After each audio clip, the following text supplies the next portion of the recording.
This is the golden rule.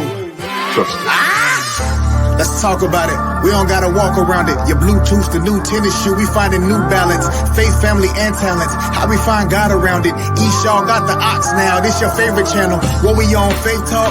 This a good space to talk. We gon' cross every road if we got a jaywalk. What we on sports now? No, this ain't sports center, but ever since Acot, the boy had the sport in him. Man of the house now. What we talking family ties? My dogs won't talk to me. Surely I'm a family guy. You can bring the conversation to me, get it analyzed. Men lie, women lie, the truth should be baptized. Whatever you put into this world is what you getting back. So while you listening in your car, try and sit with that. While you listening in the gym, try and lift the mat. This is podcast and cool. Welcome to the Golden Rule. It's golden, baby. Yo, what up? What up? What's happening? What's happening? What's happening, folks? Man, it's your boy E Show. I'm here today, man. I'm back with a special episode. And I got a special guest today, man. This takes me way back. This is my partner from years ago, man. It's a special one, man. And for the folks who went to school with me, they're gonna know who this is. Trust me. Man, we got a very esteemed gentleman, a very esteemed colleague of mine, man. All conference high school player in the state of Oklahoma. He earned the athletic scholarship to Abilene Christian University. A teammate of mine, I played semi-pro over there for many years. This is one of the best teammates I had over there. More importantly, man, this dude was a mentor, and he also kind of showed me the ropes, man, helped groom me to become the man that I am today, man. He is currently the dean of students at Eisenhower Middle School over there in Oklahoma. Former Lawton High School running back coach, defensive back coach. He coached the receivers, special teams coordinator, man. He's just a all-around stellar guy, man. And man, I'm excited, man. I'm elated to have him today, man. Man, I want y'all to help me, man. Help me introduce my partner, De'Andre Swanson, to the episode, man. What's going on, Sugar Train? What up? Shoulder deal. What's good, family? How you doing, man? Man, I'm blessed, bro. I'm blessed. Yeah, man. Happy to be here. Thank you for having me, man. I appreciate it. I've been watching. I've been paying attention to you, and you got something nice going on here, man. I appreciate it. Thank you for allowing me to be a part of it, family. Man, always, man. I made this the concept of this podcast. I had you in mind because of people like you, man. So it's you. It's my pleasure. It's my privilege to have you on here, man. I definitely appreciate you, brother. Yeah, I appreciate that. Good. The feeling is mutual, family. The feeling is mutual, man. Let's rock. Let's get it, man. Let's get it. You said something there before we went live. You said, shout the deal. Man, tell the deal, man. What's going on? Where'd you get that from, man? So to be honest with you, I got it from you. The homies Jesse. It's a couple of names I could drop. Our little homies that kind of run around the city, man, the city of Lawton and whatnot. And they kind of know what that means. To be honest with you, I really don't know what it means other than it's just some kind of little colloquial, greeting that we used to shoot back and forth at each other, man. And our little way to say that we recognize each other. I see you and what's up, family? You know what I'm saying? Like your family, your people. I got a couple of homies, Craig Foster. In particular, is about the only other person I could shoot that at. I'll get it back because he know what's up. But yeah, man, that's what it is. You remember them days we was working at the gym, little shoulder deal, and I'd be out there giving you them. Yeah, you talked all that about football, but you ain't mentioned nothing about basketball, though. Oh man, I don't see. A lot of people don't even know how cold I was, but we gonna say that. Yeah. You was like that. Yes, sir. Yeah, man. Man, we got you on today. Of course, the topic of discussion for this particular episode is education in our community. And I know you got a lot to touch on that. Very influential, of course. But before we get to that, I want to tell I gotta let people know your athletic background, man. I'm gonna tell you, it's a lot of people who know De'Andre Swanson in Oklahoma, man. And the people who know him know that, man, although he was a smaller guy in stature, bro, nobody had a bigger heart. And I'm gonna tell you, man, the guy outworked almost everybody. He was the hardest working dude I knew, but just put it like this: the amount of talent that he had, if that was in a 6 foot body, no question, everybody across worldwide would know who he is. That's all I'm gonna say. Yeah, I appreciate that. That's kind of how I felt too. My bank account would appreciate it if I was about 6 feet tall too. But nah, man, I credit and attribute a lot of that to my pops because so early on in my athletic career or whatever at the early beginnings, man, my pops was my coach in everything except football, which is really weird. But now, I mean, being a smaller guy, being on the smaller side of things, and knowing that size can, in some ways, in a lot of different ways, be a disadvantage, especially in football. There was that sense or that need for me to be able to outwork and work harder, twice as hard as anybody else, because if I wanted to get the same results in my mind anyway, I felt like I had to work twice as hard as everybody else to do it, man. So that definitely kind of came across. And I think too, another thing that really separated me, was my enthusiasm, bro. I love football. I love the work of it. A lot of people don't necessarily fall in love with the discipline of what it takes to be exceptional or to be standout or to be great at a thing. And I just think, from you haven't been around me athletically, but also in a work setting, like, when we worked together out at Honeycut, you remember them days, bro? Oh yeah. I was willing to put the work in. I was willing to do things that other people wouldn't do. Some things that people kind of shied away from, and hard work, bro, has never been a stranger to me. So, unfortunately, I didn't get the opportunity to do nothing to make millions of dollars playing football. But the truth is that there was still an impact there. I think the ability to leave an impact or have an impact on guys like yourself. And now what I'm doing with these kids, man, is undeniable. So I appreciate the accolades. I appreciate it, bro. But the truth is, man, I got everything I needed to get out of the game. And now even more so because I'm getting to give back and teach young people about life and how to be a good man, utilizing the game of football, utilizing the game of basketball, so on and so forth, bro. Yep. And that's key because you are always a leader of men.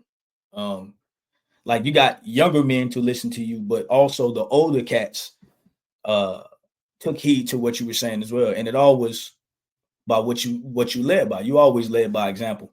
And I knew that, and especially when you start working with kids in the community and stuff like that, I knew that there was going to be an easy transition for you because you were already used. Again, you had Dreon and Draylon out there when they was, Oh yeah. babies, Oh yeah. right? So Yeah. we already knew, and you was always like, it wasn't like you was always watching them to see if they was looking at you to see what you was doing. No, that's just the type of person you were, man. You were always a leader amongst men. Not only, we obviously knew that we could depend on Dre to make the big play, right? I mean, that went without saying. That was gonna happen every game, regardless. Yeah. And, you know what I'm saying? But more often than not, for sure. For sure, man. But you were always a leader amongst men. So I knew that it was going to be an easy transition when you decided to work with kids in the education system because you knew how to, motivate people and get people, to get on that path. Not an easy task to do, but we knew that it was going to be easy for you to do, man. Absolutely, man. I've been blessed with a certain stash, a certain cachet of charisma. And so that kind of almost makes it a little easier. But this is the one thing I will say, man, about that, because you can be flashy and you can be fly, and you can draw people in with that. But once that wears off and once that goes away, is there some real substance up underneath all the flash? You know what I'm saying? Right. Me and a couple of the homies, it took us, an extra 45 minutes to get ready. We here spatting our shoes up and making sure our towel is hit right, taping the wrists up and all this extra stuff, right?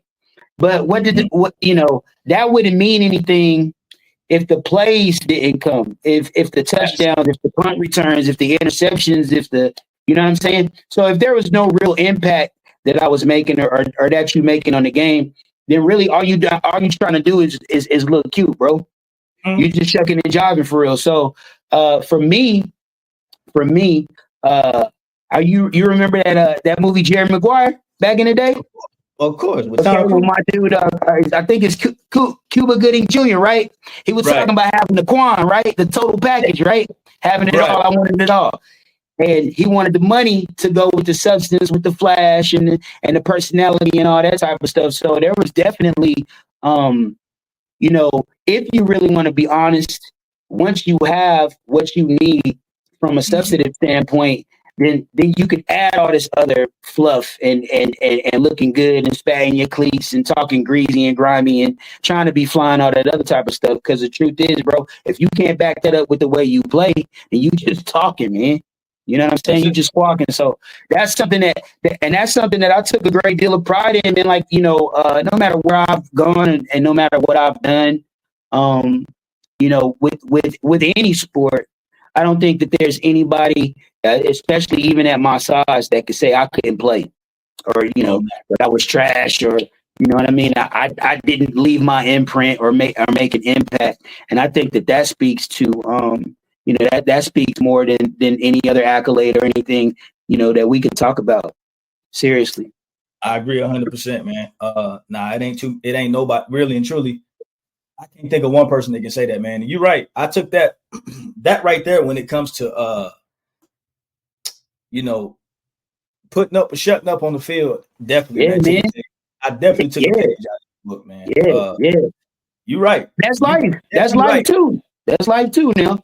Yeah, for sure. Know what I'm saying? That's life too. It's a lot of people that talk this and talk that, but when the rubber need to meet the road, family, when something really got to get done, are you that dude? Or are you just talking about you are that dude?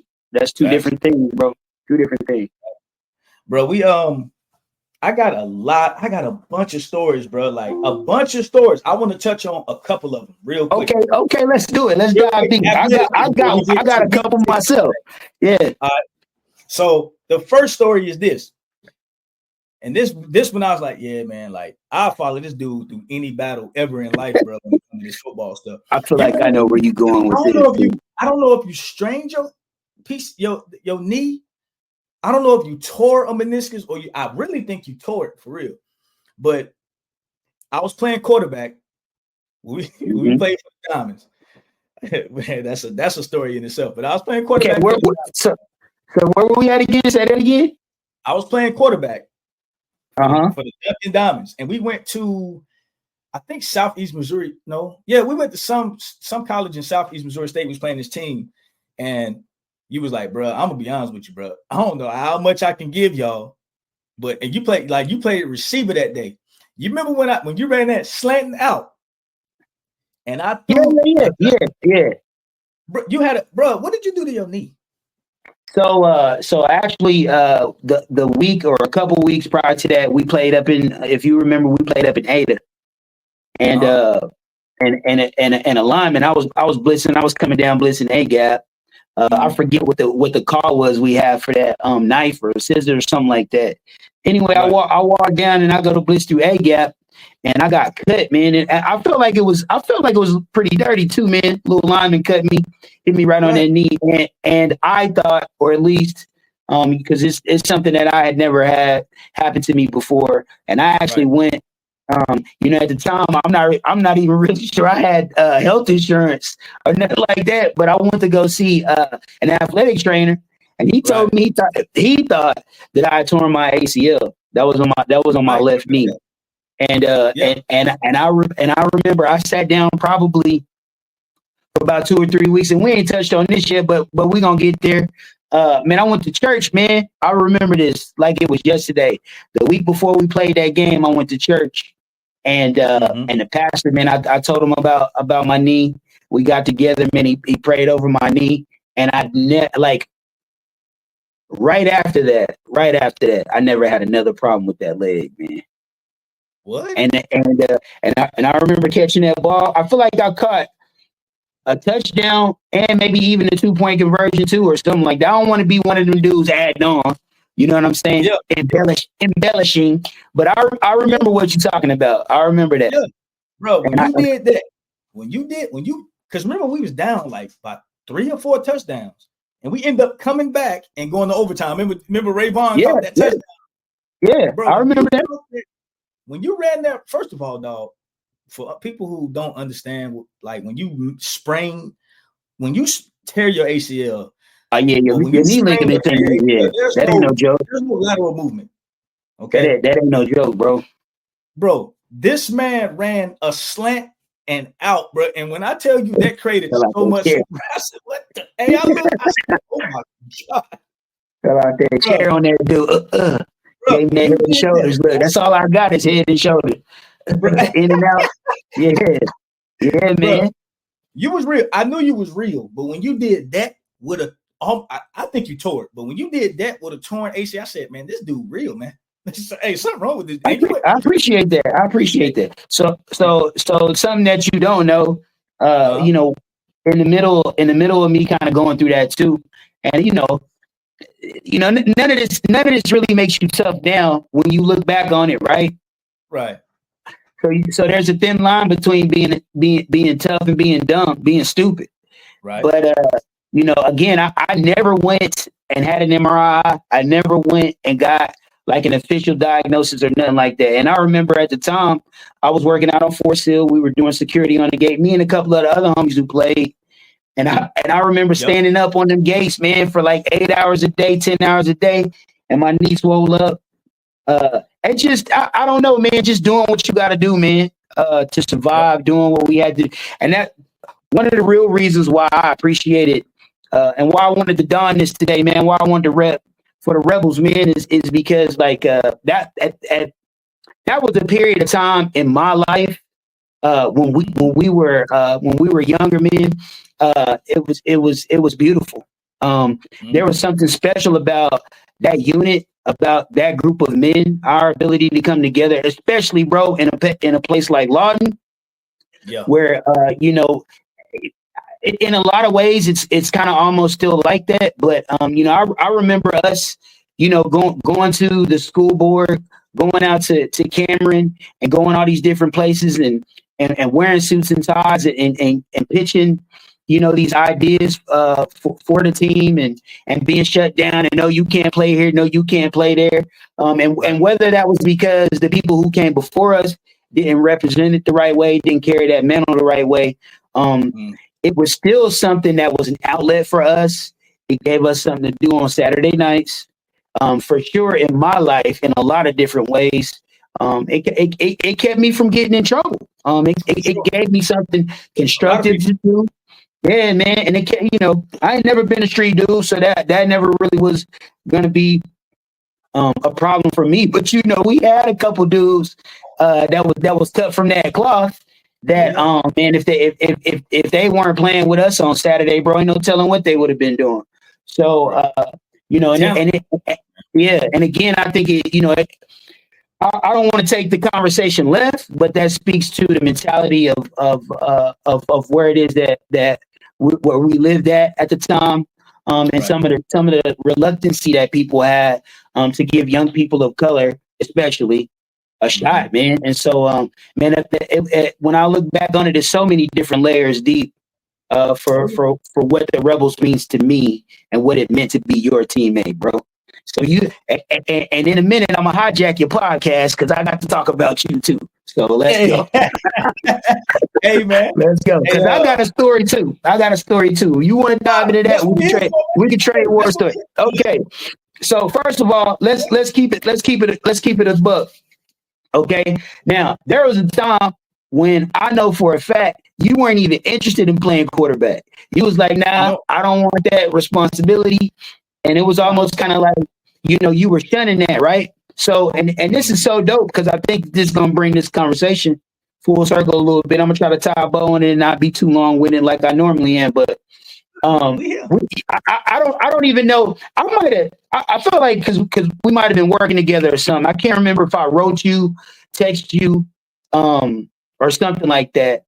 And I was talking to you about the ability that you had that maybe you didn't even think that you had, the athletic ability, and because of that ability, it dictates, it mandates that you step up and lead. You remember that? I don't know if you remember that. Yeah, I think, Also, man, I think I do. So also too, and this was a big one. I think you know, a lot of people, and I deal with this every day at work. Mm. You know, there's a lot of young people who kind of shy away or run away from leadership, having leadership potential, and having the ability, excuse me, to lead other people, because you don't necessarily want to be held responsible or whatnot when something goes wrong or when something fails.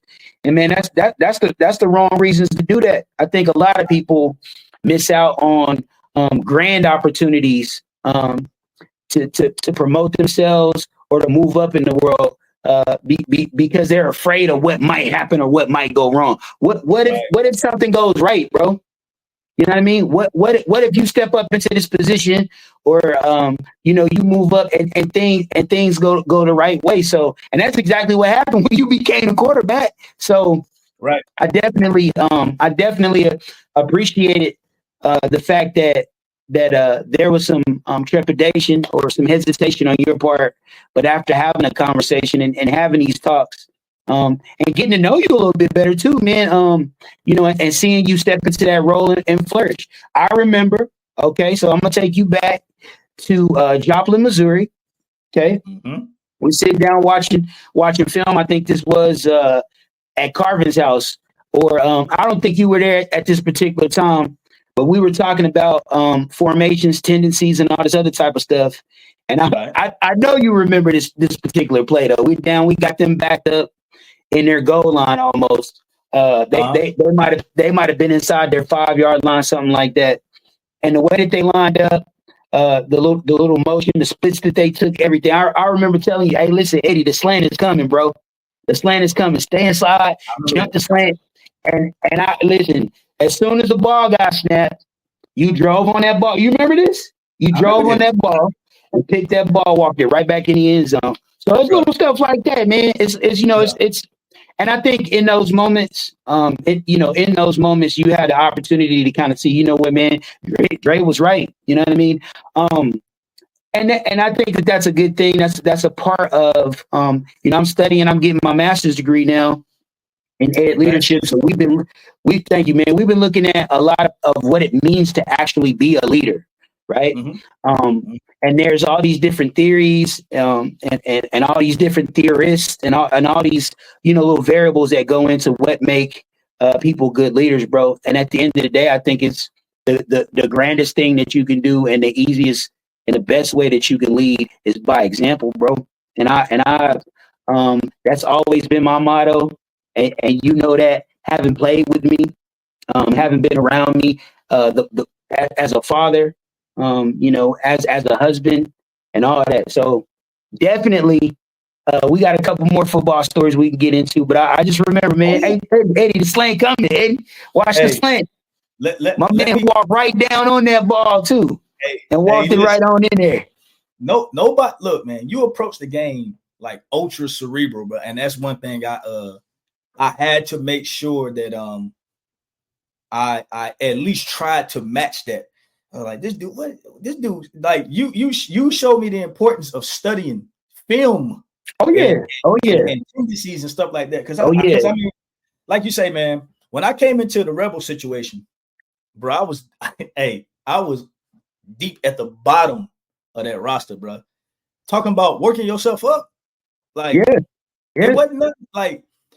And I'm gonna show you how that's full circle. Me coming over here to North Carolina playing ball, but I was under some talented dudes, man. But like I said, you took me under your wing, man. And that exact play you talking about, hey, you told me before the game, hey man, if they line up in this formation right here, dog, I knew it was coming. I knew it was coming. Hey, I heard. Hey, bro, I heard you in the game. Hey, you said, hey, the slant coming.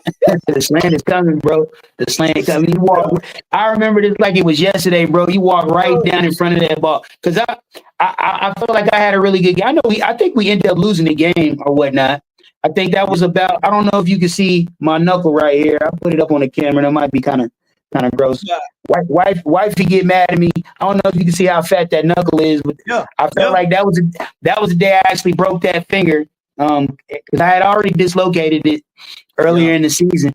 But because I remember I caught a pick. I had like a fumble recovery or something like that.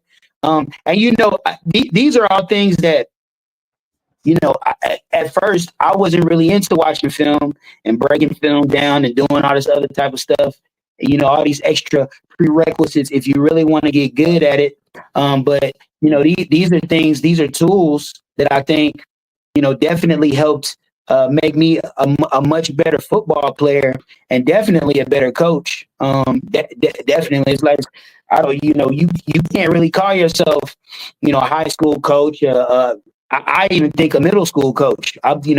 When I was coaching, I ended up coaching middle school football at Central, where I went to school for a year, bro. And it seemed like it was a foreign concept to film the games and sit the kids down and break down film and talk to them about how they can do better, how you miss this block. This technique is what's going to help us get, all that type of stuff. So definitely, man, definitely. We in 2005 and 2006, bro. In 2005, 2006, we were a force to be reckoned with. We had some dudes on those teams. You know what? Let me get this off my chest. Rest in peace, PJ Charity. Rest in peace, Craig Carter. Rest in peace, Jason DeBay. Malcolm Johnson, Jawan Jackson, Derek Camacho. The list goes on and on. Mon Allen, Matt Allen, Alonzo, and Matt Allen, man. Zoe's kid. I got Zoe's kid at the school now. I got introduced to him the other day. So it was a collective. It was an eclectic little bunch, a motley crew, if you would, of guys who kind of came together. And man, Mr. Brewer at running back. Who else we had? We had playing. You played quarterback for a little while. We had Zane Ivey out there. Yeah. We were good, bro. We were good. We were good. We had a couple dudes from the military too, and it was dope. It was dope, for definitely for being what it was, man. Like I said, I know the man that I was, and dealing with some of the situations that I was dealing with the mother of my children. God bless her. I needed I needed an outlet, bro. I needed an outlet because I was gonna get myself in trouble. And the homie, remember we went to I think it was Heldon down there by Ardmore. Man. And I ran up on that dude. Man, look here, man. Threw my helmet up, man. So hey, that's my last story. I want to tell one more story before we get into the subject. All right, so look. All right, let's do it. You were going through what you was going through, man, with the mother of your kids, man. And I was like, Drake, yes, I said before the guys like, you straight? It's like, man, I ain't gonna lie to you, bro. Like I'm finna go out here and I'm finna try to kill somebody. Man. I said it just like that. I remember that. I said it just like that. I said, you might not want to play this game, bro. He said, nah, dog. I'm finna go out here and play. Oh yeah. No. Hey, they kicked that ball off, man. Hey, that boy grabbed that ball, dog. Hey, Dre, why you? The only thing I remember, dog, is you dove at him, bro. Your body was horizontal. So I don't want to hijack the story. So this is what happened, right? Yeah.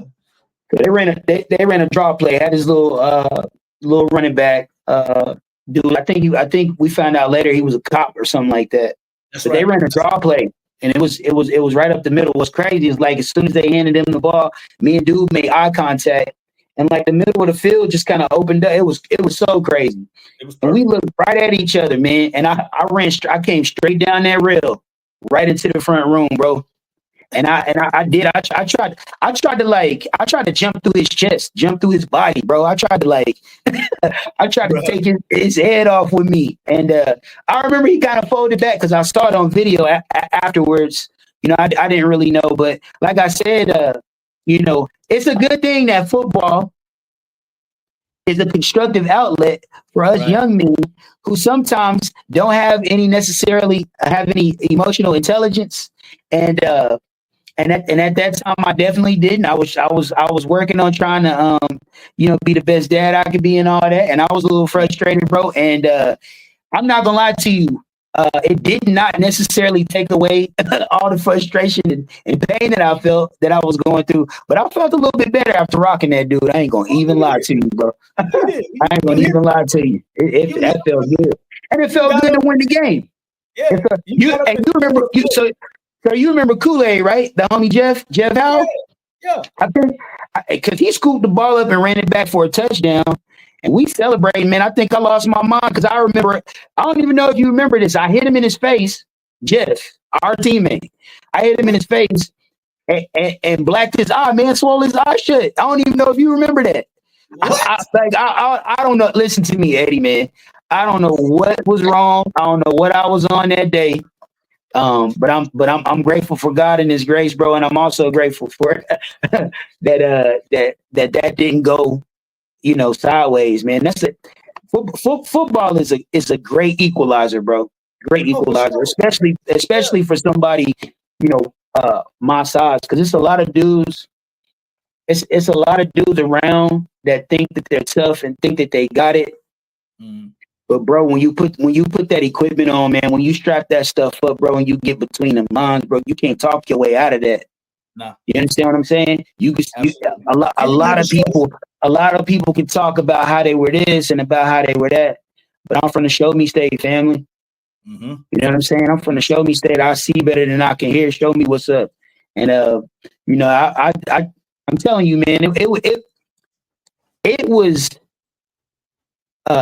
such an unbelievable, just an unbelievably compelling time for me because I was around a bunch of dogs, bro. Yeah. We went places with, 14, 15 people, and we're beating teams by 40 points and stuff like that. Some of them games when some of the homies couldn't make it. And those 2 championships in 2005, going undefeated. We lost the 1 game in 2006. Came at the last game in Joplin, came back and beat them in the championship. Right.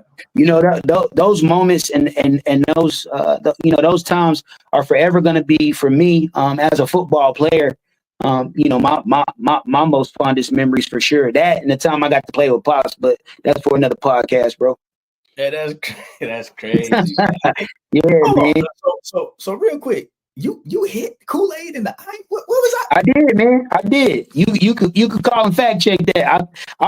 We were just celebrating because he, like I said, when I hit dude, he folded up, he dropped the ball. Kool-Aid scooped it and ran it out. It probably was about 65, 70, 75 yards. Yeah. Ran it back. And Eddie, I'm telling you, man, dude, I remember going over to the sideline. I took my helmet off, bro. I took my helmet off and threw it. And I was yelling, you remember that? Don't run up on me. You remember that? Yeah. Maybe, it wasn't the homie's fault. You know what I mean? He didn't know what I was going through. He didn't know that I needed a hug that day. Okay. And like I said, it was the perfect outlet, the perfect opportunity to kind of take some of that out. And I think things got a little bit better after that, and I'm glad that I didn't take all that anger and frustration out, in the mother of my kids' direction, man. I'm grateful that God offered up a sacrifice, and I took advantage of that. Yes, sir. Hey, man, those are good times, man. Definitely. Athletically, man, you was that boy. I'm gonna leave it there. Everybody knows. You was that boy. You was that boy. Like I said, you was 6 foot above, we would be talking I really believe we would be talking a great NFL career, like straight up. And everybody knows. Yeah. And I often think about that myself, and not necessarily having or really probably pursuing that. But when I look back on it, the guys that we played with, the camaraderie that we shared, the dudes in that locker room, I would imagine that most people watching this or when they hear this, man, they can tell that there's just this affinity, this affection that I have, and this pride that I carry with this logo, man, with this team. And guys like yourself, man, are right at the top of that list, bro. Right at the top of that list, because we were something else, bro. I mean, and I mean that in every sense of the word. I played college football for about 10 years. I think I played semi-pro, and then there's another 10, 12, 13 years after that. I jumped off into the flag football thing. We did that together too. Yeah, man, and it's all it's littered here and there with these crescendos, man. These moments of exceptional success, standout play, and all that good kind of stuff too, man. And just in the second act of my life, and I'm grateful for this too, because God's kind of moving me away from sports and athletics and taking me down a different path, bro. But I think that mentality, in some ways anyway, I think that mentality still is profitable for what it is that I do now with the kids and in education, bro. Absolutely. Yes, sir. And hey, perfect segue into our discussion. Yeah, you like how I did that, right? I love how you did that, bro. I appreciate you, man. I appreciate yes, you, sir. brother. Yes, sir. Yes, sir. So what with that, what got you into the field of education? Okay, so I mean, and again, we go right back. We go right back to my upbringing. From my dad and him having and being such a driving force, an influential force in my life, man. Shout out to Pops, John Swanson, Sergeant First Class, retired. Man, I called Pops last weekend. I was writing a paper specifically about leadership, and the greatest leader that I've ever known. That was what came to mind. But he and I were having a conversation at one point. Again, I kind of alluded to that there were some difficulties that I was going through with the mother of my two boys, Drayon and Draylon, and I was trying to figure out a way to to spend more time with them, man. I was working these jobs and rarely getting to see them and stuff like that. And I had to figure something out, man, because it was tearing me up inside. Living in a broken situation, or my boys kind of growing up in a broken home, and that was something that I really wanted to try to remedy, or at least alleviate some of that. The dysfunction and things that come from not having a dad around every day, all day, that I think that most young people go through. So me and Pops had a conversation, man, and I never will forget that he phrased it just like this too, man. You need to figure out a way where you can steal as much time with these boys as you can. And I used to do this deal where I would go up to the school when they were at Cleveland Elementary, man, and I would read books in the elementary school class. And you did that too when you was doing it. Yeah. And spending time up there, kind of just being around the kids and whatnot. I'm the oldest of 5, so I've always kind of, had this take charge attitude and stuff like that in terms of, dealing with younger people. And so it was almost really kind of organic, like a little natural progression for me, man, to jump off into education, really as a means, solely. The only reason that I started it was to be able to spend more time with Drayon and De'Andre Swanson, bro. If I'm being honest, that was the whole motivation behind it.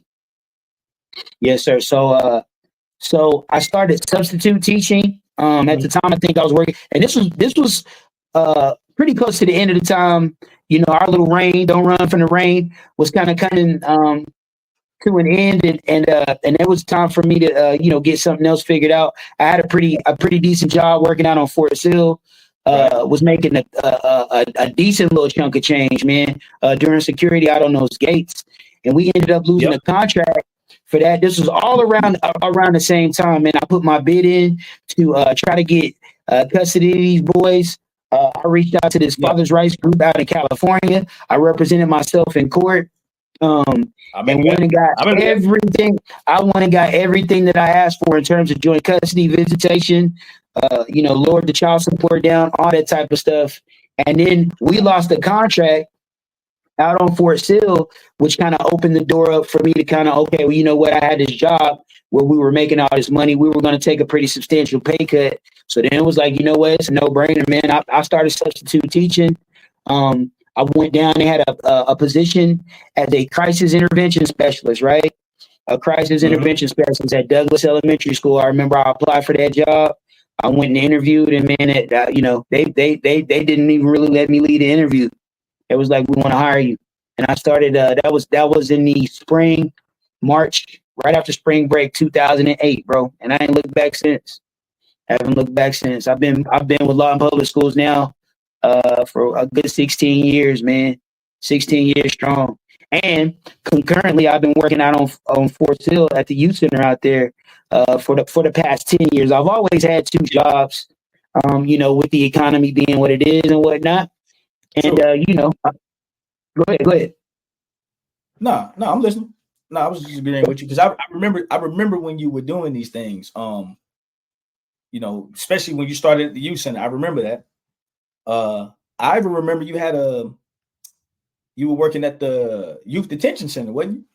Yeah, I was working at the juvenile detention center. Yeah, the Comanche County Regional Juvenile Detention Center. I did that. Yep. I worked at a couple of group homes too. Man, and I got stories on top of stories, bro. When we started talking about, because I was doing that too while we were playing football. They even let me at the group home bring a couple kids out to some games, and I appreciated that because they needed to see some positive male role models as well. Right. And man, that JDC, man, that was a beast. That was a monster, man. That was something different. But it really, I appreciate having the opportunity to kind of work down there because I got in touch with my my power voice, the assertive and the affirmed side of who I am. You know what I mean? That was some crazy times down there too, bro. Shout out to the homie Ron, Big Ron. You remember Big Ron? Oh, Ron Hill? Yeah, man. Shout out to the homie Big Ron. We worked down there. The homie Marcus. Man, it'll come to me in a second. But man, Rucker, the homie Marcus Rucker. Yeah, man, it was some good times. Crazy times down there. Yeah. Man, that's what's up, man. I remember, man. Like I say, again, trying to kind of follow behind your tutelage, man. I was like, you know what, man? I want to see what this is about, helping these kids, man. So you remember I got a job up there at the a little part-time at JDC. Yeah, I remember that. It was you and one other homies that came through. I don't really want to say his name because I don't want him feeling no type of way. But my the homie came down there. I do remember this. Yes, sir. What was your experience? Okay, here we go. What was your experience like down there? How did that work? Before I go off and finish the second half of this, go ahead, bro. Run it. Bro, I ain't gonna lie to you. I got in there, man. I was like, this ain't for me, bro. I said, exactly.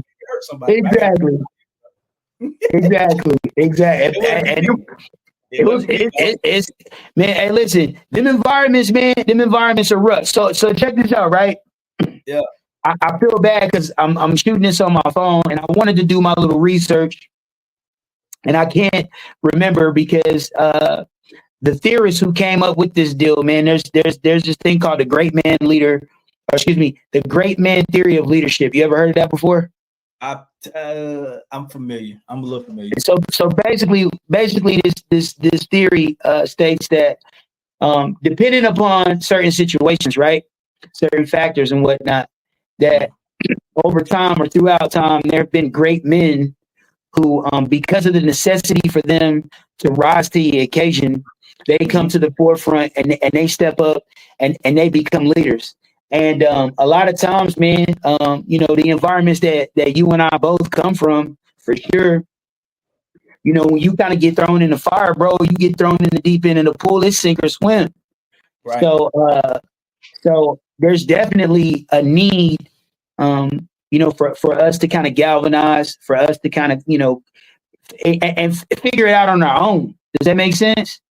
And Absolutely. bro, and this will kind of tie in with what I feel like we're gonna talk about later, and my little theory of education and whatnot too. But you know, nobody gonna give you nothing, man. You got to get out here and get it figured out for yourself, man. So, those were some tough times, some treacherous times, but you know, there's a lot of self-discovery that comes in those situations. And a lot of times, bro, you know, when you get through and you get to the other side of those things, and you can kind of look back on some of that, you could laugh like we did today. So I you know, I'll be honest and say that I knew that wasn't it for you. I knew that wasn't it for you, but I appreciate you giving it a try. You know what I'm saying?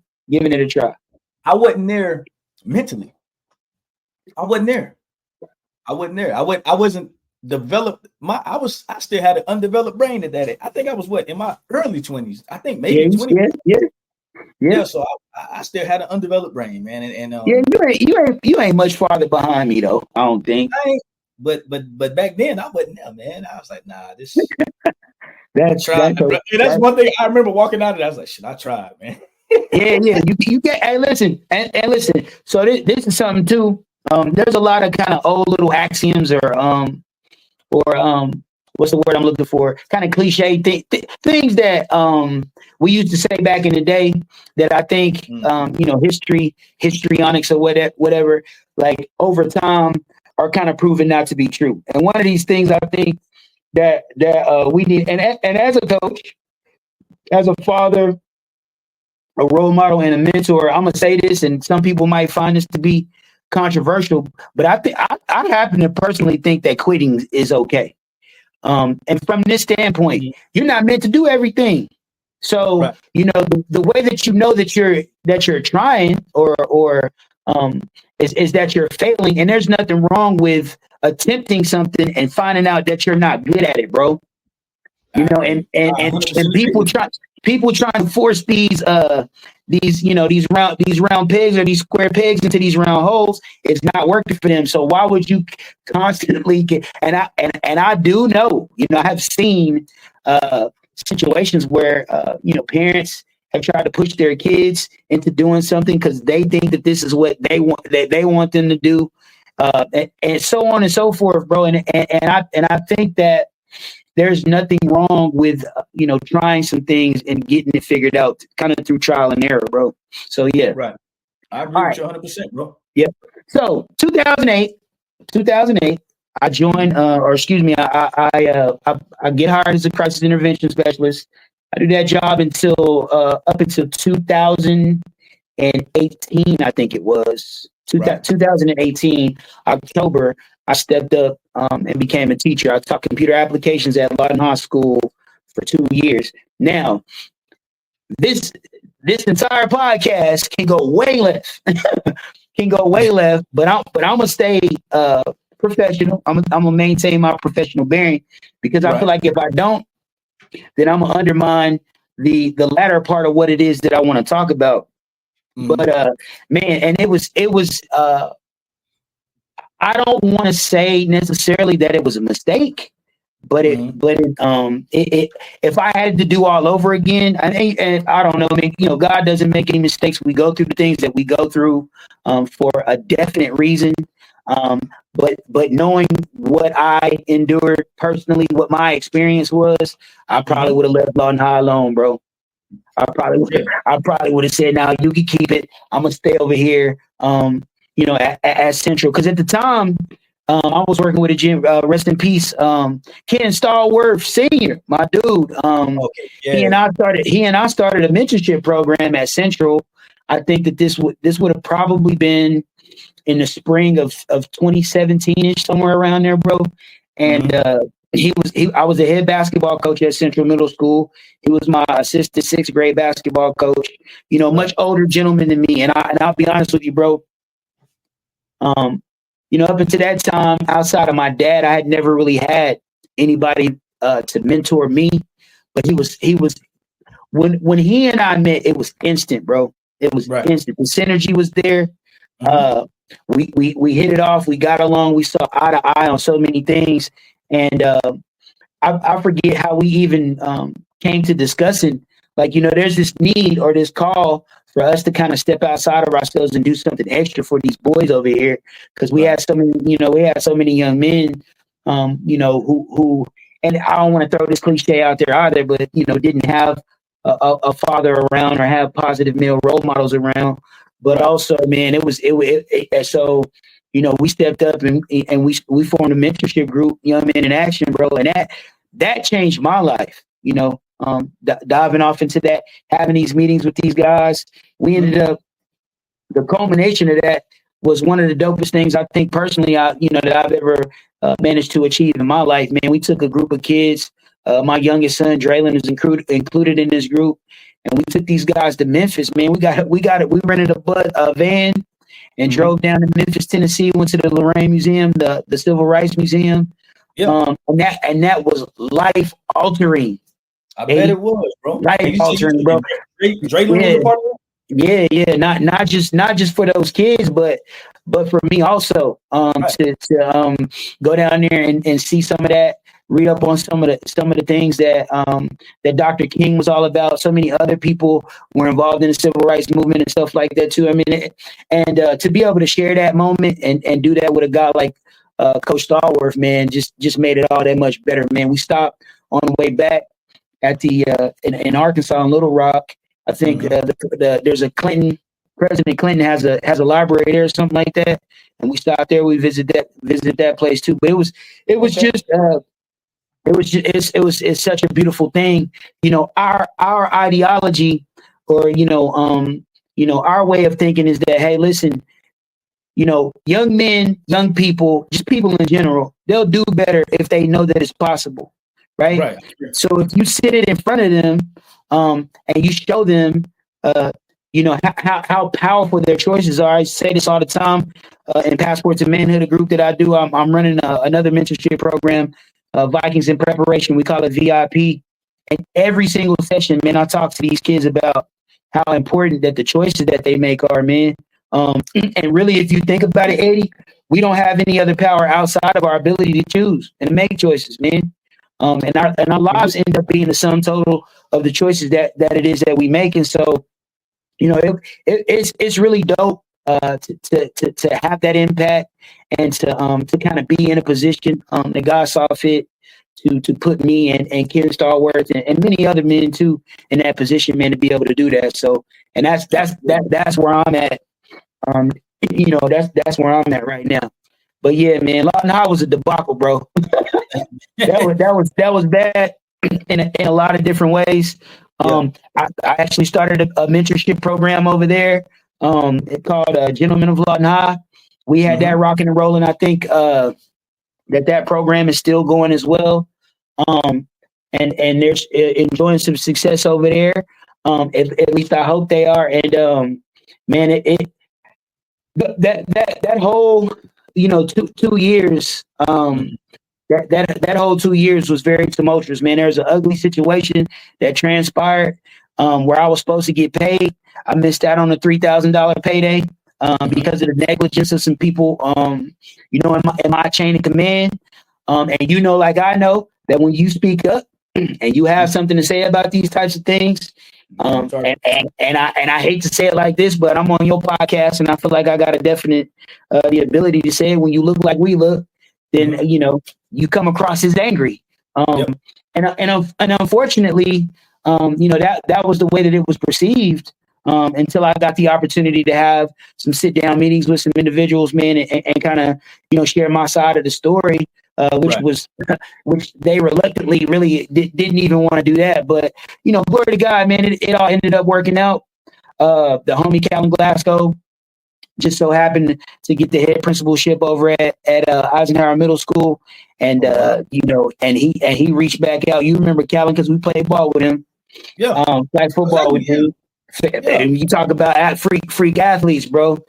Yeah. freakish athlete. Him, Jason Sellers, there's a couple dudes out there, but yeah. He definitely looked out for me, man. Came back, reached his hand back, was like, listen, man, I got a position open for dean of students. You're gonna be handling discipline, and I think you perfect for this. And extended his hand out to me, man, and we ain't been looking back ever since, man. Man, dude. See, that's what it's about, man. Like, I feel like, like you said, you used to say, man, like, mentorship and character. They're definitely like super important aspects of what you've done in your life, man. Yeah, man. You said something earlier, bro. I want to touch base on it. Let's do it. What we have control of, I think, as men, as young Black men, especially, the only thing we do have control over is our choices and the decisions we make. That's factual. How do you impute that into these young kids, man, 10, 11, 12, 13-year-old kids? I got a 12-year-old now, man. And that's exactly what I'm trying to get it. I guess my question would be, how do you impute that into these kids, man? Like, I know it's an ongoing process for you, bro. I know. Yeah, okay. So, I would like for you to allow me the grace here to say this, that, people by nature are pretty stupid, bro. I think, all of us are. So, think about this too. When we start, and we haven't gone down this avenue yet, but we can if you would like to. How many times does the Bible repeat itself? How many lessons, how many parables are there that basically kind of have and convey the same message? So you need to hear this time and time and time and time and time again. I need to hear it. I need to be reminded of that. So there's a curriculum and that I used to use. I've expounded upon it myself at this time, but the Boys and Girls Club of America had what they call the 6 pillars of character, bro. Trustworthiness, responsibility, fairness, caring, citizenship, and respect. So I preach all 6 of these character traits every single time I have a session. I actually, if I were to show you a picture of my office, bro, I got these up on the wall in my office. When the kids come in there, they look around that office and they see those 6 pillars. And I talk to them about it. And I preach these things. And listen, once again, it's not even necessarily that you preach it, that you talk about it, but you got to walk that walk too. So there is the need for the young people that I talk to, that I come into contact with, that my audio and my video match, bro, that they line up with each other. So I think that's one aspect of it. But we talk about and I try to come up with creative and catchy little ways to give little analogies here and there. I use this one when we talk about choice, right? Let's say me and you are in the supermarket, right? I'm up at the register. I got a cart full of groceries. I'm about to check out, right? I'll pull out my little money or whatnot. This probably back in the day, everybody pay with cards now, but I got a little stack. I got a little wad of money with me and whatnot. A nice little crispy blue face fall out of my pocket, right? You dig? You see it, but I don't see it, right? You see this, but I don't know that I dropped this money. Now, at that particular time, you walk over, you pick the money up. So there's really only 2 things that you could do.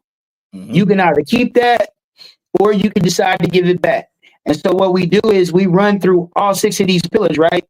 If you want to be a respectful individual, right, what would you do? You would get that money back because you understand, right, that it takes a little sweat equity. It takes some work to be able to earn that. If you want to be trustworthy, you would give that money back because it would speak to you being a trustworthy individual, somebody that people can count on, so on and so forth. So we use these little analogies and different things like that. But again, I'm really big on this. The kids need to see it reflected in me. The kids need to see me walking that walk, not just talking that talk. And so I think that that's something that, and again, that goes back to football, what we talked about earlier. That goes back to that work ethic, what we talked about earlier. Being genuine, being who you say you are, doing the things that you say you're going to do, all of that. And none of us is perfect, so I don't want to be up here like I'm tooting my own horn. But at the end of the day, I think that this stuff works, and it's effective. Because of the way that I teach it, but also because the kids can see it alive and living in me. Does that make sense? That makes perfect sense. Absolutely, man. That's a good take on that, man. Talk to me a little bit about the programs that you are and initiatives that you take a part in now, man. What you got going on now in the systems as the dean of students here? As the dean of students. Okay, so I'll talk a little bit about that, and then I'll talk a little bit about what it is that I'm doing now with the VIP group. As the dean of students, I've been placed in charge of handling discipline at the middle school. Excuse me. And when you think about Lawton, a lot of people have their own opinion about what Lawton is like. What Eisenhower and what Eisenhower Middle School is like, and all that grand stuff. But when I think of the word discipline, a lot of people associate discipline with punishment, right?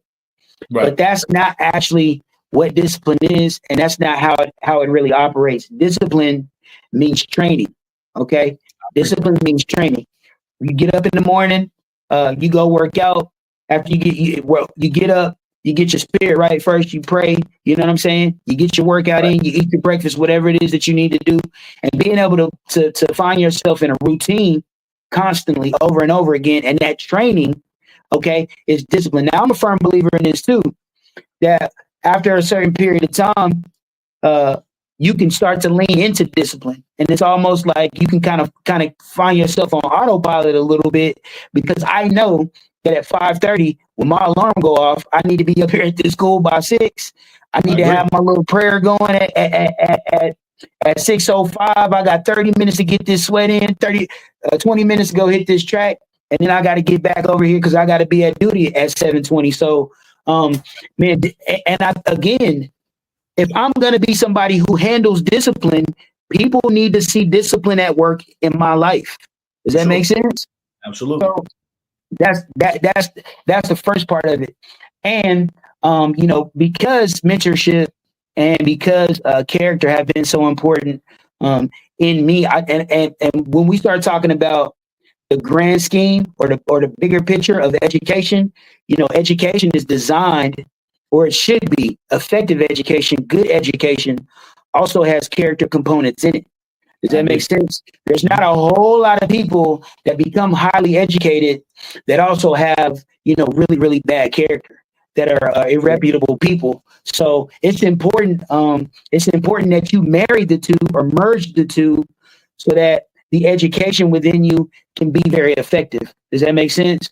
And I'll touch back on that point here in a minute when I jump into my theory. But one of the things that I'm doing now, we call it VIP, Vikings in Preparation. And it's pretty much the mirror image of Young Men in Action at Central, Gentlemen of Law and High. And out at the youth center, we call it Passport to Manhood. So these are all these groups that I've done at every place where I've worked at. We're about to start something new at the youth center called the Journey Program. And I think for the first time in my life, I'm gonna open these groups up to young ladies, because I definitely see that there's a need there as well. But what I'm trying to do at Eisenhower is get these young men to buy in and understand that character is important. And again, we do community service. We meet every other Thursday, where we talk about character. We talk about the power of choice. Your greatest power is your ability to choose. Then the following Thursday, we do a community service event around the school. We'll go out and clean the parking lot up. We'll pick trash up. We go into the auditorium and vacuum and sweep and clean, go clean the gym up, all types of stuff. And I think that does several things. It teaches kids about community involvement. It teaches them to take accountability of their environment. And also too, when you do that, they develop a different respect for the area where they go to school at. They take a little bit of pride in that. And so on so many different levels, man, I think it speaks to, again, we can change the culture and we can have an impact on our environment and our community, just by being good people, just by being good men. And a lot of times, man, young people just don't understand that. They don't have a concept of the impact that they have, and so they do anything. And a lot of times, you're gonna have an impact one way or another, and that impact, many oftentimes than not, man, is negative, bro. And I'm sick of that. I'm tired of seeing that. We've had some very ugly situations, man, that have occurred. There's been 10 homicides here in Lawton. 10 homicides. Since January 1, we've had 10 homicides. The last two are involving a bunch of kids. I don't want to get too deep off into this, but the last two are involving about 6 or 7 kids, man, that I have either coached, taught, or had some kind of direct line communication or influence with. You know what I mean? And that's disheartening for me. It's epic. To me, I view it as an epidemic. I might be the only person, in the town or in the city that feels like that. But, through initiatives like Gentlemen of Lawton High, Young Men in Action, VIP, the Journey Program and Passport to Manhood, that's really kind of my way of combating some of this stuff, man, because I think it's desperately needed. And there are very few and far between, too many guys, trying to do that here in Lawton anyway. I'm glad you said that, man, because I wanted to expound on something on that right there, what you just said. You kind of gave a solution as to how we can start to try to fix this, man. What's the age group? You said it was 10 homicides, and the last couple of them included kids. What's the age group of those kids, bro? And this is sad, right? This is sad. The oldest involved in all of this, like we're talking about victim, perpetrators and everything. The oldest person, I think, is 23, 24 years old. Wow. And I read it in the paper, man. They trying to get these boys life, and I think that they pled out so that they wouldn't get the death sentence, bro. So we're talking about a 23, 24-year-old young man. That was the same time that you and I were talking about when we were playing semi-pro football. And these guys don't have any outlets. They chose, they choose that gang life, or that street life. And the youngest man, and this is very sad to say, is 15 years old, bro. 15. And I think 2 or 3 or 4 of these kids were all under the age of 18. They got classified as youthful offenders, and they're gonna all get tried as adults, bro. And it's sad. It's sad. And again, I could name names. I could see faces. It's had me in my feelings last weekend. I ain't gonna lie to you, because there's a part of this that I take personally. I feel like there's a stake that I have any guy who's ever coached, anybody I think who's ever taught or had any type of influence or any type of communication, contact, close quarters with young people, man. You want the best for them, and you want for them to make good choices and good decisions for themselves, and you hate to see young, especially because at 23, man, really you're still a baby, man. I in a lot of ways, you're still a baby. You're saying your brain wasn't developed, so right. And to know that some of these guys they may never see the light of day again, man, on the other side of a prison cell or the yard or whatever, man. That broke my heart, man. That took a toll on me because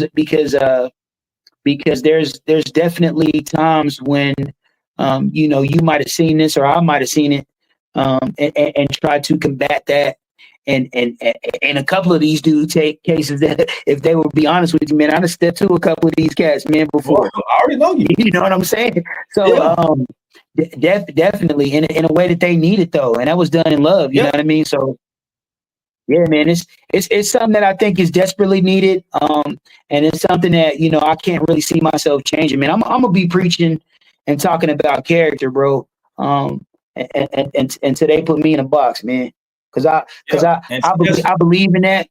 I believe in it. mm-hmm. We talked a little bit about kind of what happened with me, or I characterized what happened, and when I was working at Law and High, and this is what I will say. I don't believe that if I had not possessed the character, I wouldn't be where I'm at now. I think if I had let my emotions get the better of me, if I had let my frustration get the better of me, if I had turned into the person that maybe even some of the people above me in the chain of command, and we talking all the way up the chain. If I had become, the little angry black guy that they try to categorize you as, man, I wouldn't be doing what I'm doing right now. It would be an impossibility, bro. So I'm definitely glad to have had the merger of character and the emphasis of character, but also too, man, the grace of God on my life, man. That's something that we can't deny, you or I. Yep, and I want to say this, man. The one thing that I acknowledge about you early on in your life, and I took a page out of your book, was that you did a heck of a job, bro. This is the first time you're gonna hear me say this too, but you did a heck of a job making sure that them two boys didn't have to look and take this. Hey, this is gonna be a good one. You did a heck of a job of making sure that your two boys didn't have to look past your dinner table for an example of a role model. Yeah, man. I appreciate that. I appreciate real, that, bro. I spent a lot of time with you, bro, when I was in Oklahoma. I appreciate that. And I appreciate that. That was that's the one mission, thing, bro. That's one page I took out of your book. I was like, man, this dude really, his kids don't have to look past the dinner table for a role model, bro. Yeah, man. I appreciate you saying that, because that that makes it all worth it. You know what I'm saying? Yeah. And I think I don't want to seem crass or alleviate the severity of what it is that we've been talking about, but I think that is and you know what? I'm gonna go ahead and jump into this, because I think the boys are good advertising. You know what I'm saying? Like, sure. Again, for somebody who tries to preach and who tries to talk and who tries to embody character and live out these values and all this other type of stuff, I think that I don't have to do a whole lot of talking, because again, you can see it in me and you can see it in my boys. Does that make sense? So, and I think that there's definitely something there, and I want to give all glory, honor, praise, and